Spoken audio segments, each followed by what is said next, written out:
ಈ ವರ್ಷದ IPL ಅಲ್ಲಿ ಇವತ್ತಾಗಿದ್ದು 4ನೇ ಮ್ಯಾಚು. 4ಕ್ಕೆ 4 ಮ್ಯಾಚು ಕೂಡ ಹೋಮ್ ಟೀಮೇ ಟಾಸನ್ನು ಗೆದ್ದು ಚೇಸ್ ಮಾಡಿ ಗೆಲ್ತಾ ಇದ್ದಾರೆ. ಮೊದಲನೇ ಮ್ಯಾಚಲ್ಲಿ RCB, ಎರಡನೇ ಮ್ಯಾಚಲ್ಲಿ ಮುಂಬೈ, ನಿನ್ನೆ ಮ್ಯಾಚಲ್ಲಿ ರಾಜಸ್ಥಾನ್ ರಾಯಲ್ಸು. ಇವತ್ತು ಪಂಜಾಬ್ ಕಿಂಗ್ಸ್ ತಂಡ ಅವ್ರ ಹೋಮ್ ಗ್ರೌಂಡಲ್ಲಿ ಆಡಿ ಅವ್ರು ಟಾಸ್ ಗೆದ್ದು ಫೀಲ್ಡಿಂಗ್ ನಡೆಸ್ಕೊಂಡು ಅವರೇ ಚೇಸ್ ಮಾಡಿ ಗೆದ್ದರು. ಈ ಫಾರ್ಮೆಟನ್ನು ಯಾರು ಹೊಡಿತಾರೆ ನಾನು ಕಾಯ್ತಾನೆ ಇದ್ದೀನಿ. ಆದರೆ ಇವತ್ತಿನ ಮ್ಯಾಚಿನ ಹೈಲೈಟ್ ಅದಲ್ಲ. ಇವತ್ತಿನ ಮ್ಯಾಚಿನ ಹೈಲೈಟ್ ಏನಪ್ಪ ಅಂತಂದರೆ ಎರಡೂ ಟೀಮಲ್ಲೂ ಬೌಲಿಂಗಲ್ಲಿ ಮಿಂಚಿದ್ದು ನಮ್ಮ ಕನ್ನಡಿಗರೇ. ಇದು ಖುಷಿ ವಿಚಾರ. ಮೊದಲು ಪಂಜಾಬ್ ತಂಡದ ಪರ ವೈಶಾಖ್ ವಿಜಯ್ 34ಗೆ 3 ವಿಕೆಟನ್ನು ಪಡ್ಕೊಂಡ್ರು. ಈ ಕಡೆ ಗುಜರಾತ್ ಟೈಟಾನ್ಸ್ ಪರ ಎಲ್ಲರೂ ಟ್ರೋಲ್ ಮಾಡ್ತಿದ್ರಲ್ಲ ಪ್ರಸಿದ್ಧ ಕೃಷ್ಣ ಅವರು ಕೂಡ 3 ವಿಕೆಟನ್ನು ಪಡ್ಕೊಂಡ್ರು. ಕೊನೆ ಓವರ್ಲಿ ಏನಾದರೂ 13 ರನ್ ಕೊಡದೇ ಇದ್ದಿದ್ರೆ ಪ್ರಸಿದ್ಧ ಕೃಷ್ಣ ಅವರು ಮಿಂಚಿ ಇವತ್ತು ಅವರೇ ಮ್ಯಾನ್ ಆಫ್ ದಿ ಮ್ಯಾಚ್ ಆಗ್ಬೋದಾಗಿತ್ತು. ಬಟ್ ಕೊನೆ ಓವರ್ ಸ್ವಲ್ಪ ದುಬಾರಿ ಆಯಿತು.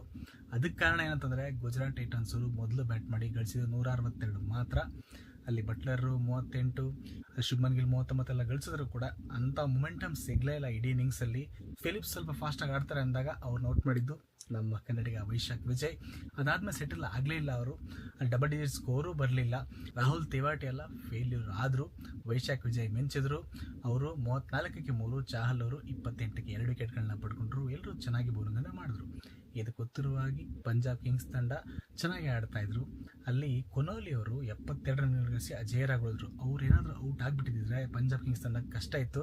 ಬಹುಶಃ ಪಾಂಟಿಂಗ್ಗೆ ಸಿಕ್ಕಾಬಡೆ ಖುಷಿಯಾಗಿರುತ್ತೆ. ಪ್ರತಿ ಸಲ ಅವ್ರು ಕೋಚಿಂಗ್ ಮಾಡೋ ಟೀಮ್ಗೆ ಒಬ್ಬ ಆಸ್ಟ್ರೇಲಿಯಾದ ಹೊಸ ಪ್ರತಿಮೆ ಎತ್ಕೊಂಡ್ಬರ್ತಾರೆ. ಅವ್ನು ಸಗಟಾಗಿ ಮ್ಯಾಚನ್ನು ಗೆಲ್ಲಿಸ್ಬಿಡ್ತಾನೆ. ಈ ಮ್ಯಾಚಲ್ಲೂ ಆಗಿದ್ದಾರೆ. ಕೊಹ್ಲಿ ಅಂತ ಇವರು ಚೆನ್ನಾಗಿ ಆಡಿದ್ರು. 72 ರನ್ಗಳನ್ನ ಗಳಿಸಿದ್ರು. ಅವರೇ ಮ್ಯಾನ್ ಆಫ್ ದಿ ಮ್ಯಾಚ್ ಆಗಿಬಿಟ್ರು. ಪ್ರಭ್ ಸಿಮ್ರಾನ್ ಕೂಡ ಸ್ವಲ್ಪ ಚೆನ್ನಾಗಿ ಆಡಿದರು. ಶ್ರೇಯಸ್ ಅವರು 10 ಬಾಲ್ 18 ಆಗಿತ್ತು. ಅವರು ಫಸ್ಟ್ ಔಟ್ ಆಗಿದ್ದು. ಪ್ರಸಿದ್ಧ ಕೃಷ್ಣ ಅವರಿಗೆ 13ನೇ ಓವರ್ ತನಕ ಬೌಲಿಂಗೇ ಕೊಟ್ಟಿರಲಿಲ್ಲ ಶುಭ್ಮನ್ ಗಿಲ್ ಅವರು. ಪ್ರಸಿದ್ಧ ಕೃಷ್ಣ ಅವರ ಮೊದಲನೇ ಬಾಲ್ಗೆ ಶ್ರೇಯಸ್ ಅವರು ಔಟ್ ಆದರು. ಪ್ರಸಿದ್ಧ ಕೃಷ್ಣ ಆಮೇಲೆ ಶಶಾಂಕ್ ಸಿಂಗ್ ಅವ್ರನ್ನ ಸೂಪರಾಗಿ ಔಟ್ ಮಾಡಿದ್ರು. ಆಮೇಲೆ ಸ್ಟಾಯ್ನಿಸ್ ಅವರು ಕೂಡ 3rd ಮೇಲೆ ಕ್ಯಾಚ್ ಕೊಟ್ಟು ಔಟ್ ಆಗಿದ್ರು. ಆದರೆ ಕೊನೆಗೆ ಬಾರ್ಟ್ರೇಟ್ ಅನ್ನೋ ಒಬ್ಬ ಬೌಲರ್ಗೆ ಅವರಿಗೆ ಒಳ್ಳೆ ಓವರ್ ಪಿಚ್ ಥರದ ಒಂದು ಬಾಲ್ನ ಕೊಟ್ಬಿಟ್ರು. ಅದು ಚೆನ್ನಾಗಿ ಹೊಡೆದ್ಬಿಟ್ರು 6 ಆಗಿ. ಅದರಿಂದ ಮ್ಯಾಚು ಗುಜರಾತ್ ಟೈಟನ್ಸ್ಗೆ ಗೆಲ್ಲಕ್ಕೆ ಆಗಲಿಲ್ಲ. ಬಟ್ ಪ್ರಸಿದ್ಧ ಕೃಷ್ಣ ಅವರೇ ಮ್ಯಾಚನ್ನು ಸ್ವಲ್ಪ ವಾಪಸ್ ತಂದಿದ್ದು ಗುಜರಾತ್ ಟೈಟನ್ಸ್ ಪರ. ಕೊನೆಗೆ ಅದೊಂದು ದುಬಾರಿ ಅವರು 13 ರನ್ಗಳ ಕೊಟ್ಟಿದ್ದರಿಂದ ಹೋಗಬೇಕಾಯಿತು. ಒಟ್ಟಾರೆಯಾಗಿ ಸೂಪರ್ ಅಂತ ಒಂದು ಮ್ಯಾಚು. ಬಟ್ ನಾನು ಆಗಲೇ ಹೇಳ್ದಂಗೆ ಒಂಥರ ಇದು ಫಾರ್ಮ್ಯಾಟ್ ಥರ ಆಗಿಬಿಡ್ತಾ ಇದೆ. ಫಸ್ಟ್ ಬ್ಯಾಟಿಂಗ್ ಮಾಡೋರು ಗೆಲ್ಲೋದು ಯಾವಾಗ, ಇದನ್ನು ನಾನು ಕಾಯ್ತಾನೆ ಇದ್ದೀನಿ.